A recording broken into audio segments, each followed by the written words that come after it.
Empuraan cinema വരുന്നു 27 മാർച്ചിന്. അതൊരു വലിയ മഹാസംഭവമാക്കാൻ വേണ്ടിയിട്ട് ശ്രമിക്കുകയാണ് അതിൻ്റെ പ്രൊഡ്യൂസർമാർ. കോടിക്കണക്കിന് രൂപ ചിലവാക്കുകയല്ലേ, വെറും കോടിക്കണക്കിനല്ല, 200 കോടിക്ക് മുകളിൽ ചിലവാക്കി എന്നൊക്കെയാണ് അവർ പറയുന്നത്.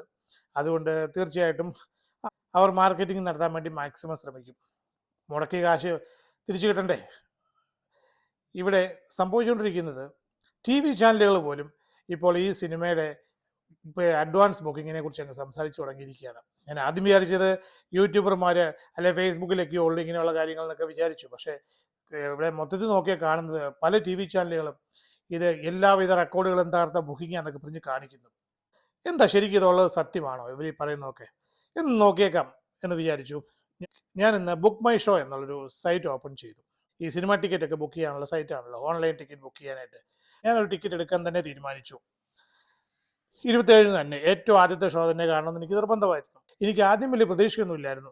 എന്താണെന്ന് വെച്ചാൽ എല്ലാവരും പറയുന്നു ഇത് വൻ ബുക്കിംഗ് ആണ്, അഡ്വാൻസ് ബുക്കിംഗ് ആണ്, നേരത്തെ വന്ന വലിയ വലിയ ഹിറ്റ് സിനിമകളെ ഒക്കെ ഓവർകം ചെയ്ത് ഹിറ്റ് സിനിമകളെക്കാട്ടിലും ഒക്കെ കൂടുതൽ കളക്ഷൻ ഇപ്പം തന്നെ നേടിക്കഴിഞ്ഞു അഡ്വാൻസ് ബുക്കിംഗ് വഴി എന്നൊക്കെ കണ്ടു. അതുകൊണ്ട് എന്തായാലും നോക്കിയേക്കാമെന്ന് വിചാരിച്ചു. ഇന്ന് സാറ്റർഡേ, ശനിയാഴ്ച 22-ാം തീയതി ഞാൻ ഇന്ന് എൻ്റെ ടിക്കറ്റ് ബുക്ക് ചെയ്തു. രാവിലെ 8:45 ഷോ. ടിക്കറ്റ് ഇവിടെയുണ്ട്.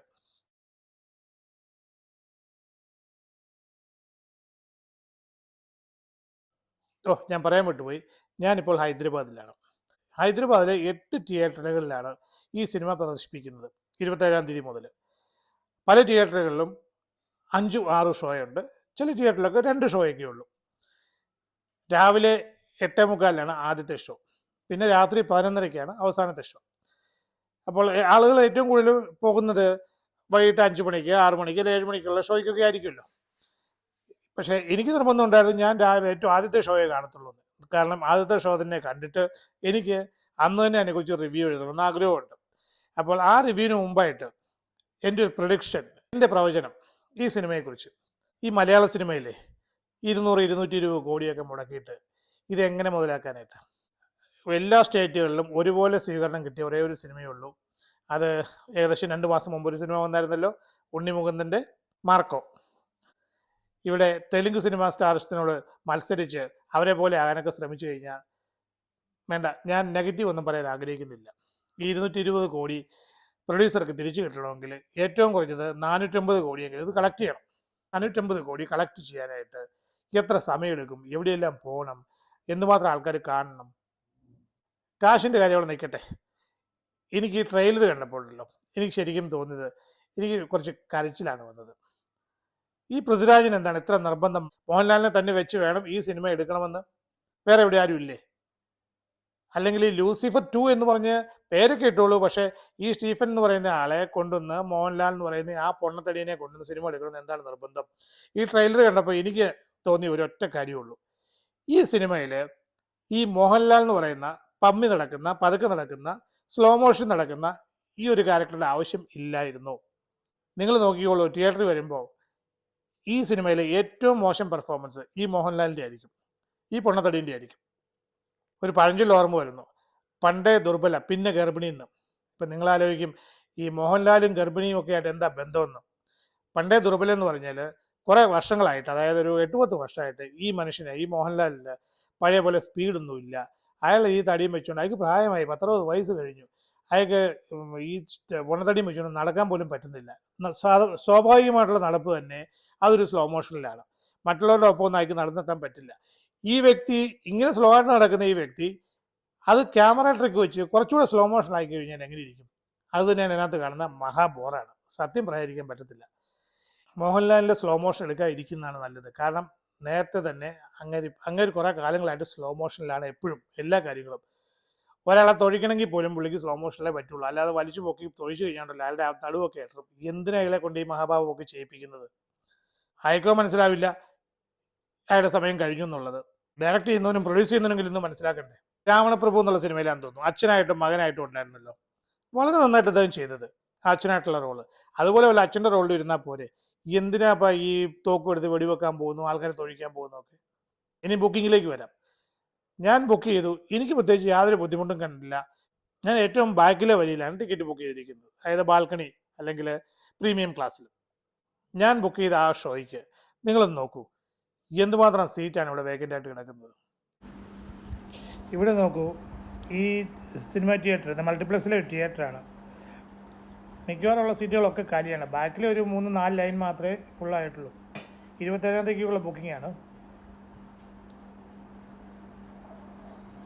ഇത് മറ്റൊരു ഷോയ്ക്കാണ്, അതായത് വൈകിട്ട് 7 മണിയുടെ ഷോയ്ക്ക്. അവിടെ കുറേ കൂടുതൽ ബുക്കിംഗ് ഉണ്ട്, എന്നാലും സീറ്റുകളുണ്ട്.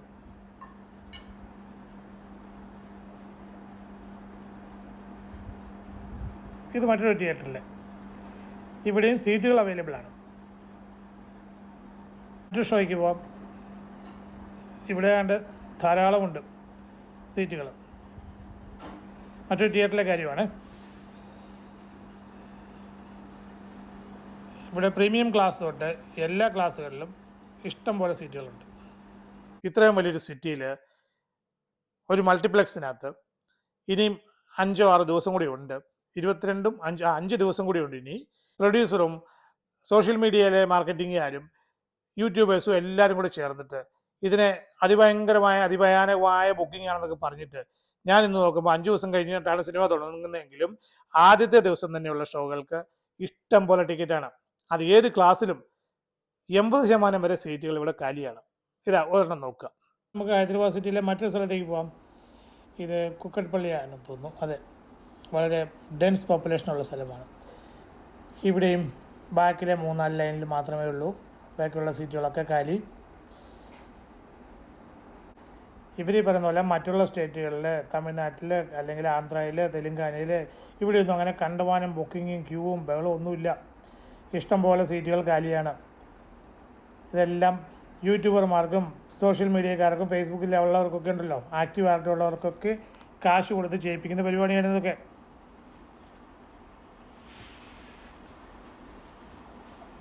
ഇതെല്ലാം അവർ കാശുണ്ടാക്കും, ജനങ്ങൾ മണ്ടന്മാരാവും. അപ്പോൾ പിന്നെ ഇവരെന്ത് സോഷ്യൽ മീഡിയ കൂടെ വിളിച്ചു പറയുന്നത്? ഇത് ശരിക്കും മനുഷ്യനെ പറ്റിക്കുകയല്ലേ? യൂട്യൂബേഴ്സിനൊക്കെ കാശും കൊടുത്തിട്ട് അവരോട് ഇങ്ങനെ വിളിച്ച് കൂയിക്കോളാൻ പറഞ്ഞിരിക്കുകയാണ്. ഇത് കേരളത്തിനെ പുറത്തെ കാര്യം ഞാൻ പറഞ്ഞു. ഇനി നമുക്ക് കേരളത്തിനകത്തേക്ക് വരാം. തൃശ്ശൂരിലേക്ക് വന്നു കഴിഞ്ഞാൽ തൃശ്ശൂർ സിറ്റിക്കകത്തും പിന്നെ ഒരുമാതിരിപ്പെട്ട ആ ജില്ലയിലുള്ള പല തിയേറ്ററുകളിലൊക്കെ ഇവിടെ ഉണ്ട്. ഈ മഞ്ഞ നിറത്തിൽ കാണുന്ന വെച്ചാൽ അവിടെ കുറച്ച് സീറ്റുകളേ ഉള്ളൂ. മൊത്തത്തിൽ ഡാർക്ക് ആണെങ്കിൽ സീറ്റുകൾ തീരെയില്ല. പച്ച കാണിക്കുന്നുണ്ടെങ്കിൽ മാത്രമേ ടിക്കറ്റ് ഉള്ളൂ എന്നാണ് അതിൻ്റെ അർത്ഥം. ഇവിടെ മഞ്ഞയും ബ്ലാക്കും ഒക്കെയാണ് ആദ്യത്തെ ദിവസത്തെ ഷോയ്ക്ക് എല്ലായിടത്തും തന്നെ കാണിക്കുന്നത്. ഇതൊരു നല്ല സൈഡാണ്, ഇത് സത്യമാണ്. പിന്നെ അങ്ങോട്ട് പോയി കഴിഞ്ഞാൽ കുറച്ചുകൂടെ തൃശ്ശൂർ സിറ്റിയിൽ നിന്ന് മാറി കഴിയുമ്പോഴത്തേക്ക് അത് പച്ചയായി, അതായത് കുറച്ച് അകലെയുള്ള സ്ഥലങ്ങളിലൊക്കെ. എന്നാലും ഈ 100% ടിക്കറ്റുകളൊന്നും ബുക്കായിട്ടില്ല. അതുകൊണ്ടാണ് കൂടുതലും മഞ്ഞ നിറത്തിൽ കാണിക്കുന്നത്. ഇനിയും അവിടെ സീറ്റുകളുണ്ട്. ഇത് 30-ാം തീയതിയിലെ ടിക്കറ്റിൻ്റെ കാര്യമാണ്. ഞായറാഴ്ചയാണ്. ഞായറാഴ്ച നോക്കിക്കേ, ഒരുപാട് തിയേറ്ററുകളിൽ ഇപ്പോഴും പച്ചയായിട്ട് തന്നെ കിടക്കുന്നു. അതിനകത്ത് അവിടെ ധാരാളം സീറ്റുകളുണ്ട്. ഇനി സീറ്റ് ലേഔട്ടൊന്നും നോക്കേണ്ട ആവശ്യമില്ല.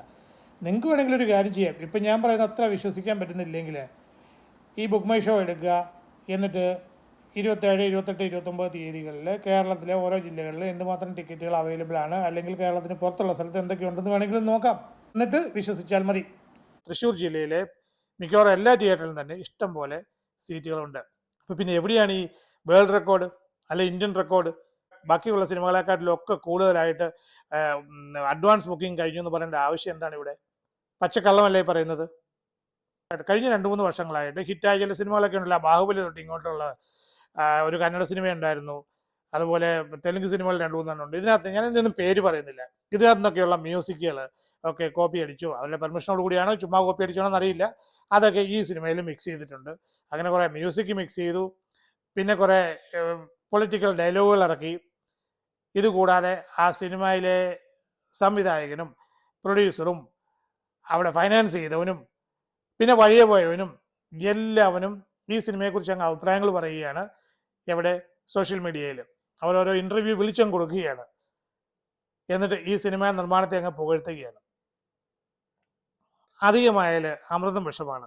ഒത്തിരി വാചകടിച്ച് കഴിഞ്ഞാൽ പൊതുജനം നിങ്ങളെ ഒട്ടും വിശ്വസിക്കത്തില്ല, ചീറ്റിപ്പോവും. ദയവായിട്ട് നിർത്തുക. ഇത്ര മാർക്കറ്റിംഗ് മതി.